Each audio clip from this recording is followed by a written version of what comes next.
Hi, Ron. Would you like to go out for dinner after work today? I'd be even happier if you got a reservation at a restaurant with a view. Miss Cross? Please, call me Pam. I'm sorry, but I have a meeting with our branch overseas at night today. I have to stay after work since there's a time difference. Not only that, but I'm trying not to go drinking or eating with other women. It's no use no matter how many times you invite me. What? How many times have you turned me down like this until now? Let's just try and go out once, okay? I need to get back to work, so goodbye. Ron! Come on!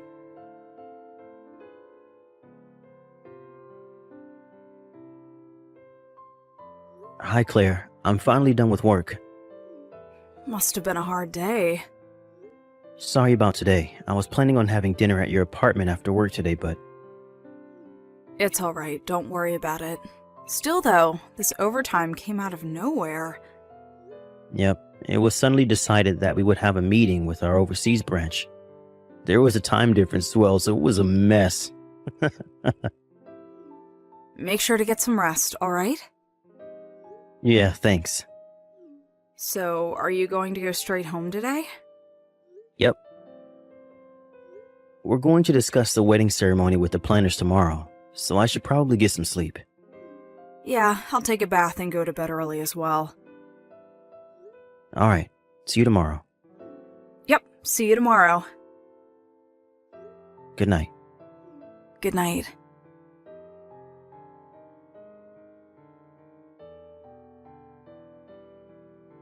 Hi, Claire. You probably still have no boyfriend because you're so ugly, right? Oh, it's you again, Pam.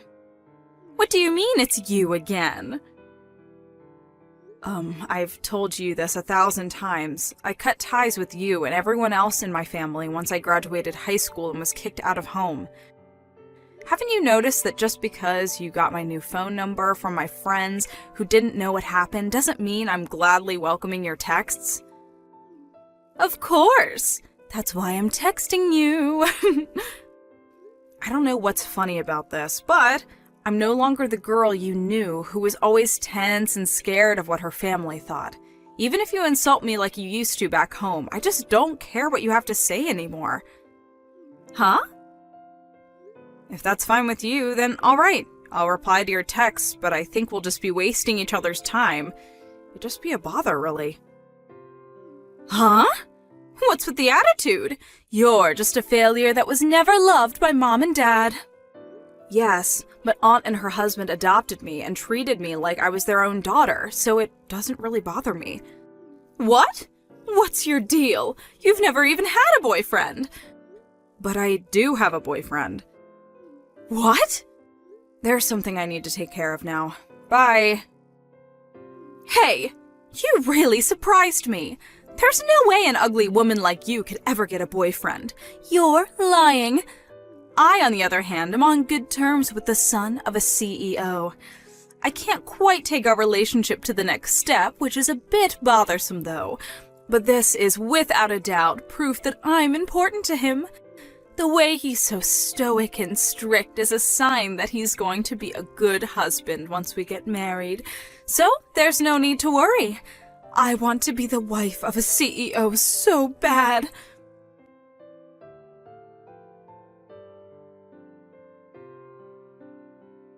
Hi, Ron. What's the meaning of this? What is it, Miss Cross? The invitation to your wedding ceremony that you are handing out to everyone in the department? Why did you give one to me as well? I thought that it was my responsibility as a son of the CEO, and as the person who's going to be the CEO after my dad. My fiancé agreed to it as well, so it was decided that I would invite everyone in the company to our wedding reception. Of course, I'm not forcing anyone to come, and it won't affect your standing at work either. So it's fine if you don't go. That's not what I'm talking about. What do you mean you're getting married? I thought I was your girlfriend. What are you talking about? I don't remember you ever being my girlfriend, and I turned down all your invitations to dinner. I told you that I wanted you to stop as well. But that's because I was important to you, right? To be honest, I don't remember doing anything that might have given you the idea that I was interested in you. I've been going out with my fiancé ever since university. What? It's been almost 10 years, but even if we did have a few fights, we've gotten along. I think that I was loyal to her in my own way during that time. I don't think that's going to change once we get married, but if you're going to spread strange rumors, whether outside the office or in it, then I'm going to have to intervene where I have to. Please stop making any more trouble. But...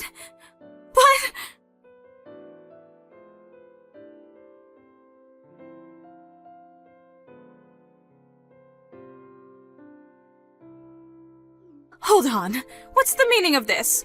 Why are you at this wedding? This is supposed to be Ron's wedding, right? I get it now. You're trying to take over the wedding, right?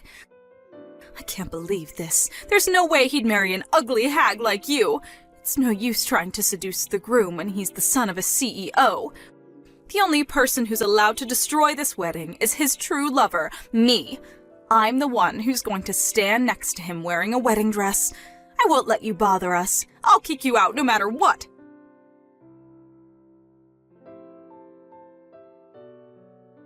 That's what you get. I pulled you all the way outside of the venue. I came up with it on the fly, but me rubbing balls of dirt I made from the flower bed was effective as well. That was so fun! No, not only can you no longer enter the venue, but you won't be able to show yourself to Ron. That was you, Pam? Yep. Did you not notice because I had gotten so much prettier? I can vaguely recognize you, but I was surprised because the evil determination on your face was so evident. What? I just told Ron what you did to me. Huh? So what if you told him? He's not going to help someone like you even if you did. On the other hand, he is going to treat me like a hero now for saving his wedding. There's no way a hag like you could ever be a bride. Oh my, this might be my chance.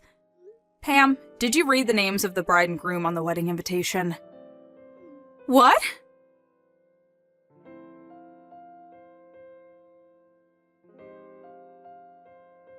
Miss Cross, what are you doing to my bride? I just got to Claire. She was covered in dirt. This is horrible. What's going on? Claire told you, right? Look at the names of the bride and groom on the wedding. Okay.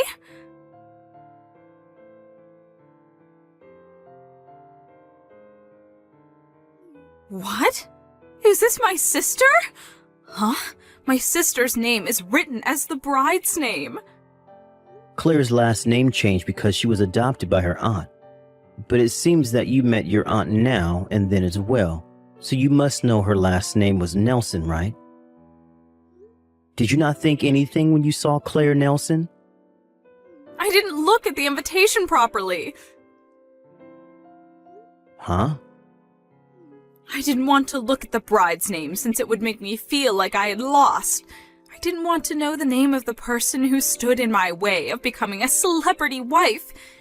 How should I have known that the wife of Ron, who's so high-spec, is my ugly failure of a sister?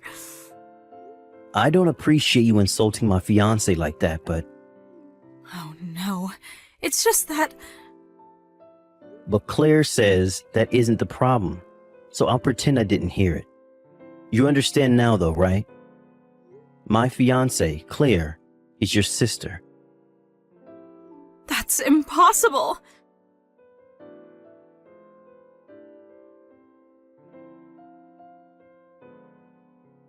Why am I being fired? Did you receive a notice from HR saying that they would process it as your voluntary resignation out of pity? But all I did was rub some dirt on my sister's head. You're lucky Claire didn't file a complaint against you. It would normally have been considered as assault, apparently.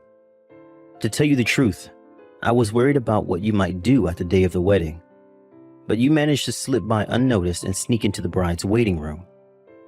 There's a male employee that helped you during this, right? There was no such person. This male employee told me everything. He regretted his actions and voluntarily quit. You used your body to make him do what you said, right?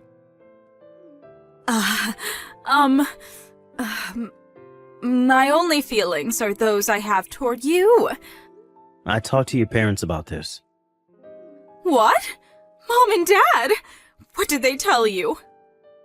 I told them that I wouldn't file a complaint and let you off with a standard alimony if they accepted one condition. Mom and Dad help me? It must be because they love me so much. Because unlike Claire, who is an ugly good-for-nothing, I was pretty and talented. I don't know whether you would call this saving you, but... So? What conditions did you give them?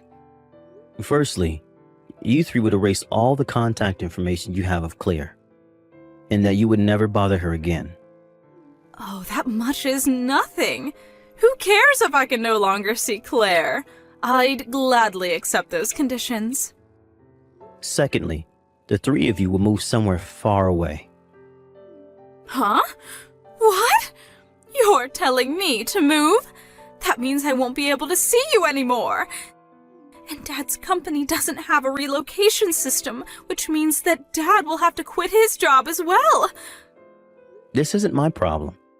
If you don't like the conditions, then I'll file a complaint. You'll probably get a criminal record if you don't accept. I don't want that. Then, you'll have to do what I say. This is so unfair. All I wanted was to marry you and become the wife of a CEO. To think that my sister would steal that from me.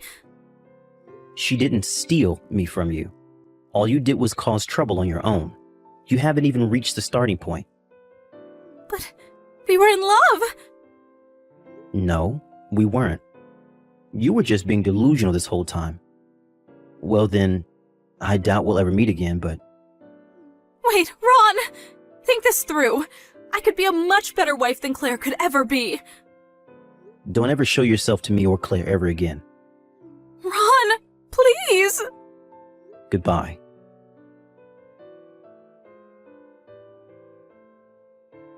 The wedding ceremony was successfully held thanks to the work of the staff. We turned in our marriage papers as well that day. We wrote Claire's aunt and her husband's names as our guarantors, since they had shown up to the wedding as Claire's parents. The alimony I asked from Miss Cross was also paid. Apparently, they got the money by selling their house that was already 80 years old. According to Claire, her former parents loved Pam so much that they probably spent a fortune on her, and so couldn't save up for their retirement. For now, it seemed that they're going to live off Pam's father's retirement money. But it was revealed that her parents were actually in debt. Pam was forced to help in paying back the debt, and so she now works multiple part-time jobs nonstop. Apparently, one of these jobs is working at a brothel. Why am I not surprised? After all, she did get one of the male employees at the wedding to do what she said by selling him her body. Anyways, Pam was able to pay back their debt quicker than anyone would have guessed, since apparently her job at the brothel actually paid pretty well.